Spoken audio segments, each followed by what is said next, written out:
ಎಷ್ಟೋ ಸರಿ ಹೀಗೆ ಆಗಿರುತ್ತೆ ಅಲ್ವಾ? ನಾವು ಒಂದು ಲೋನ್ಗೆ ಅಪ್ಲೈ ಮಾಡಿರ್ತೀವಿ ಅಥವಾ ಒಂದು ಹೊಸ ಕ್ರೆಡಿಟ್ ಕಾರ್ಡ್ ಬೇಕು ಅಂತ ಅರ್ಜಿ ಹಾಕಿರ್ತೀವಿ, ಆದ್ರೆ ಇದ್ದಕ್ಕಿದ್ದ ಹಾಗೆ ಅದು ರಿಜೆಕ್ಟ್ ಆಗ್ಬಿಡುತ್ತೆ. ಯಾಕಪ್ಪ ಹೀಗಾಯ್ತು ಅಂತ ತಲೆ ಕೆಡಿಸ್ಕೊಂಡಿರ್ತೀವಿ. ಈ ಎಲ್ಲಾ ನಿರಾಸೆಗಳ ಹಿಂದೆ ಹೆಚ್ಚಾಗಿ ಒಂದು ನಿಗೂಢ ಮೂರಂಕಿಯ ಸಂಖ್ಯೆ ಇರುತ್ತೆ. ಬನ್ನಿ, ಆ ಸಂಖ್ಯೆಯ ಅಸಲಿ ಕತೆ ಏನು ಅಂತ ಇವತ್ತು ನೋಡೇ ಬಿಡೋಣ. ಹೌದು, ಬ್ಯಾಂಕ್ಗಳಿಂದ ಲೋನ್ ಅಥವಾ ಕ್ರೆಡಿಟ್ ಕಾರ್ಡ್ ಅಪ್ಲಿಕೇಶನ್ ಇದ್ದಕ್ಕಿದ್ದಂತೆ ತಿರಸ್ಕೃತಗೊಂಡಾಗ ಯಾಕೆ ಹೀಗಾಯಿತು ಅಂತ ಗೊಂದಲ ಆಗೋದು ತುಂಬಾನೇ ಸಹಜ. ನಿಮ್ಗೂ ಈ ಥರ ಅನುಭವ ಆಗಿದೆಯಾ? ಹೆಚ್ಚಿನ ಸಂದರ್ಭಗಳಲ್ಲಿ ಇದಕ್ಕೆ ಕಾರಣ ಒಂದೇ, ಆ ಮೂರಂಕಿಯ ಮ್ಯಾಜಿಕ್ ನಂಬರ್, ಸಿಬಿಲ್ ಸ್ಕೋರ್. ಬ್ಯಾಂಕ್ಗಳು ತಮ್ಮ ದೊಡ್ಡ ದೊಡ್ಡ ಹಣಕಾಸಿನ ನಿರ್ಧಾರಗಳನ್ನ ತಗೊಳ್ಳೋಕೆ ಇದೇ ನಂಬರ್ ಮೇಲೇನೆ ಜಾಸ್ತಿ ಡಿಪೆಂಡ್ ಆಗೋದು.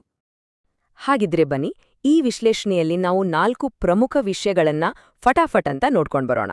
ಮೊದಲು, ಈ ಸ್ಕೋರ್ ಅಂದ್ರೆ ಏನು? ಎರಡನೇದಾಗಿ, ಇದನ್ನ ಹೇಗೆ ಲೆಕ್ಕ ಹಾಕ್ತಾರೆ? ಮೂರನೇದು, ಯಾವ ಸ್ಕೋರ್ ಇದ್ರೆ ಬೆಸ್ಟ್? ಮತ್ತು ಕೊನೆಯದಾಗಿ, ಒಳ್ಳೆ ಸ್ಕೋರ್ ಮಾಡೋದು ಹೇಗೆ ಅನ್ನೋ ಸೀಕ್ರೆಟ್ಸ್.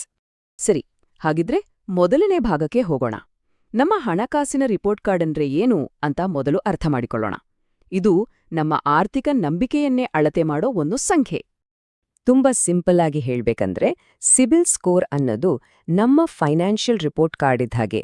ಹೇಗೆ ಸ್ಕೂಲಲ್ಲಿ ನಮ್ಮ ಮಾರ್ಕ್ಸ್ ಕಾರ್ಡ್ ಇರುತ್ತೋ ಅದೇ ರೀತಿ ಬ್ಯಾಂಕಿಂಗ್ ಜಗತ್ತಲ್ಲಿ ನಮ್ಮ ಹಣಕಾಸಿನ ಶಿಸ್ತನ್ನ ಈ ನಂಬರ್ ತೋರಿಸುತ್ತೆ.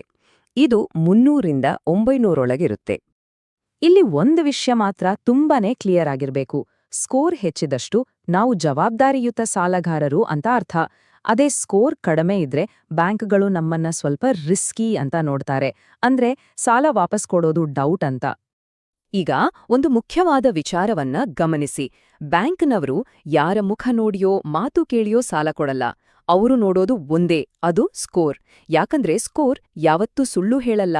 ಅದು ನಮ್ಮ ಫೈನಾನ್ಷಿಯಲ್ ಹ್ಯಾಬಿಟ್ಸ್ನ ಒಂದು ಪಕ್ಕಾ ಕನ್ನಡಿ. ಹಾಗಿದ್ದೆ ಈ ಸ್ಕೋರ್ ಅನ್ನು ಯಾರು ಮ್ಯಾನೇಜ್ ಮಾಡೋದು? ಅದುವೇ ಟ್ರಾನ್ಸ್ಯೂನಿಯನ್, ಸಿಬಿಲ್. ಅದರ ಪೂರ್ತಿ ಹೆಸರು credit information bureau India limited. ಈ ಸಂಸ್ಥೆನೇ ದೇಶದ ಜನರ ಸಾಲದ ಮಾಹಿತಿಯನ್ನ ಕಲೆಕ್ಟ್ ಮಾಡಿ ಮ್ಯಾನೇಜ್ ಮಾಡೋದು.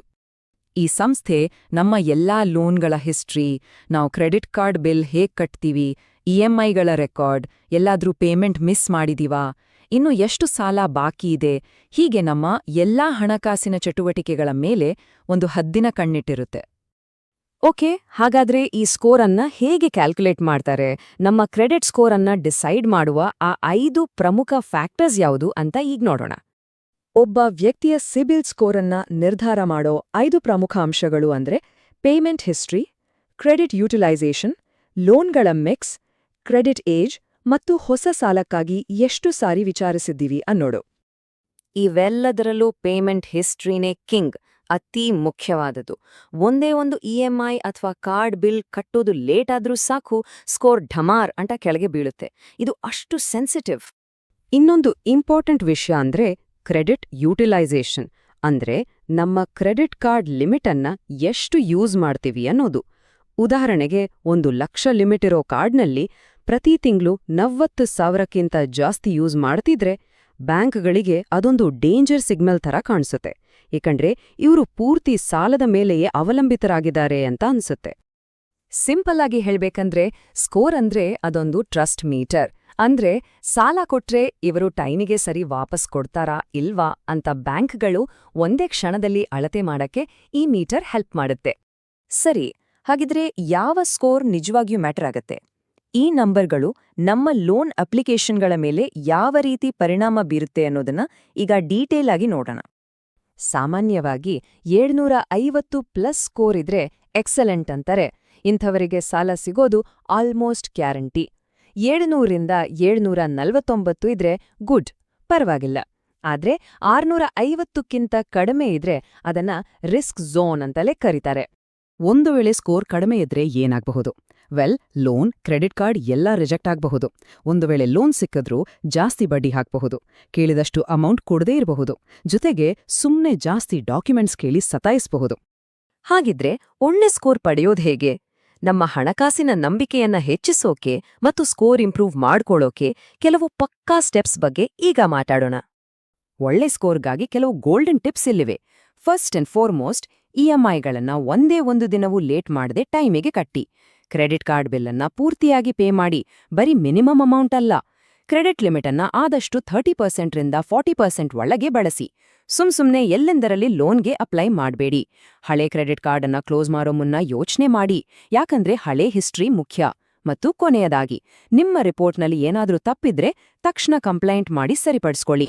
ಇಲ್ಲಿ ಒಂದು ಇಂಟ್ರೆಸ್ಟಿಂಗ್ ವಿಷಯ ಇದೆ. ಏನಪ್ಪಾ ಅಂದ್ರೆ, ಯಾವುದೇ ಲೋನ್ ಹಿಸ್ಟ್ರಿ ಇಲ್ಲದಿದ್ರೂ ಸಹ ಸ್ಕೋರ್ ಕಡಿಮೆ ಇರ್ಬೋದು ಅಥವಾ NH ಅಂದ್ರೆ ನೋ ಹಿಸ್ಟ್ರಿ ಅಂತ ಬರ್ಬೋದು.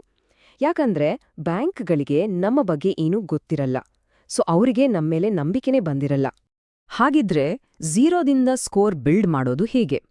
ಒಂದು ಒಳ್ಳೆ ಐಡಿಯಾ ಅಂದ್ರೆ ಬ್ಯಾಂಕ್ನಲ್ಲಿ ಒಂದು ಸಣ್ಣ FD ಇಟ್ಟು ಅದರ ಮೇಲೆ ಒಂದು ಸೆಕ್ಯೂರ್ಡ್ ಕ್ರೆಡಿಟ್ ಕಾರ್ಡ್ ತಗೊಳ್ಳೋದು.